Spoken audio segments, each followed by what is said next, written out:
एक राजकुमार जिसके पास दुनिया की हर खुशी थी, सोना, महल, नौकर, रथ, सब कुछ। लेकिन एक रात उसने अपनी पत्नी और छोटे बेटे को सोता हुआ छोड़ा और हमेशा के लिए गायब हो गया। लोग कहते हैं उस रात उसने ऐसा क्या देख लिया था जिसने उसे महात्मा बुद्ध बना दिया। बहुत समय पहले नेपाल के कपिलवस्तु नाम के एक राज्य में राजकुमार पैदा हुआ। उसका नाम था सिद्धार्थ। पूरा राज्य खुशियां मना रहा था, महल में नाच गाना हो रहा था, हर तरफ दीप जल रहे थे। लेकिन उसी दिन एक बूढ़े साधु ने राजा से कहा, राजन, आपका बेटा या तो बहुत बड़ा सम्राट बनेगा या फिर सब कुछ छोड़कर एक महान संत। ये सुनते ही राजा डर गया। उसे अपने बेटे को राजा बनाना था, साधु नहीं। इसलिए राजा ने फैसला किया, सिद्धार्थ को कभी दुख नहीं दिखेगा। सिद्धार्थ बचपन से ही महल में पले बढ़े। जहाँ वो जाते फूल बिछाए जाते, जहाँ बैठते संगीत बजता। उन्हें कभी बीमारी नहीं दिखाई गई, कभी बूढ़ा इंसान नहीं दिखाया गया, कभी मौत का नाम तक नहीं सुनाया गया। राजा चाहता था कि सिद्धार्थ हमेशा खुश रहे। समय बीता, सिद्धार्थ बड़े हुए। उनकी शादी सुंदर राजकुमारी यशोधरा से हुई। कुछ समय बाद उनका बेटा हुआ राहुल। अब सबको लगने लगा कि सिद्धार्थ एक महान राजा बनेंगे। लेकिन उनके मन में हमेशा एक सवाल उठता था, अगर दुनिया इतनी सुंदर है तो मेरे अंदर ये खालीपन क्यों? एक दिन सिद्धार्थ ने अपने सारथी से कहा, मैं महल के बाहर दुनिया देखना चाहता हूँ। राजा नहीं चाहता था कि वो बाहर जाए, लेकिन सिद्धार्थ जिद पर अड़ गए। राजा ने पूरे शहर को सजवा दिया, बीमार और बूढ़े लोगों को छिपा दिया गया। लेकिन किस्मत को कुछ और ही मंजूर था।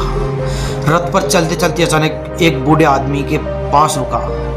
उसके बाल सफेद थे, शरीर कांप रहा था, चल भी नहीं पा रहा था। सिद्धार्थ ने पूछा, ये कौन है? सारथी बोला, राजकुमार, ये बुढ़ापा है। हर इंसान एक दिन ऐसा होता है। सिद्धार्थ चौंक गए, मैं भी? हाँ राजकुमार, आप भी। उस रात सिद्धार्थ सो नहीं पाए। कुछ दिनों बाद फिर वो बाहर निकले। इस बार उन्होंने एक आदमी को सड़क पर तड़पते देखा। वो दर्द से चीख रहा था। इसे क्या हुआ?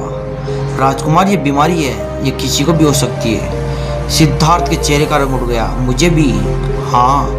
अब सिद्धार्थ का मन डर से भर गया। तीसरी बार जब वो निकले, उन्होंने लोगों को रोते हुए देखा। 4 आदमी एक शव को ले जा रहे थे। सिद्धार्थ ने पूछा, ये क्या हो रहा है? सारथी बोला, राजकुमार, ये मृत्यु है। जो जन्म लेता है उसे एक दिन मरना पड़ता है। ये सुनकर सिद्धार्थ अंदर से टूट गए। तो एक दिन मैं भी, यशोधरा, राहुल सब खत्म हो जाएंगे? सारथी ने सिर झुका लिया। उस दिन सिद्धार्थ ने एक साधु को देखा। उसके पास कुछ नहीं था, फिर भी उसके चेहरे पे शांति थी। सिद्धार्थ ने पूछा, ये इतना शांत कैसे है? सारथी बोला, इसने दुनिया की इच्छाएं छोड़ दी बस। ये वो पल था जिसने सिद्धार्थ की जिंदगी बदल दी। उस रात पूरा महल सो रहा था। सिद्धार्थ अपने बेटे राहुल के पास गए, उसके सिर पर हाथ रखा। फिर यशोधरा को देखा, उसकी आंखों में आंसू थे। लेकिन उन्होंने फैसला कर लिया था, मैं सच की खोज करूंगा। उन्होंने अपने गहने उतार दिए, राशि कपड़े छोड़ दिए और अंधेरी रात में महल छोड़कर चले गए। एक राजकुमार अब एक साधु बन चुका था। सिद्धार्थ जंगल जंगल भटकने लगे। उन्होंने कई गुरुओं की शिक्षा ली, कई दिनों तक भूखे रहे, सालों तक कठोर तपस्या की। उनका शरीर हड्डियों का ढांचा बन गया, लेकिन फिर भी उन्हें शांति नहीं मिली। एक दिन वो नदी के किनारे बेहोश होकर गिर पड़े। तभी एक लड़की ने उन्हें खीर खिलाई। तब सिद्धार्थ को एहसास हुआ, सच्चाई ना बहुत सुख में है, ना बहुत दुख में। सच्चाई बीच रास्ते में है। इसे ही बाद में मध्यम मार्ग कहा गया है। सिद्धार्थ एक पीपल के पेड़ के नीचे बैठे।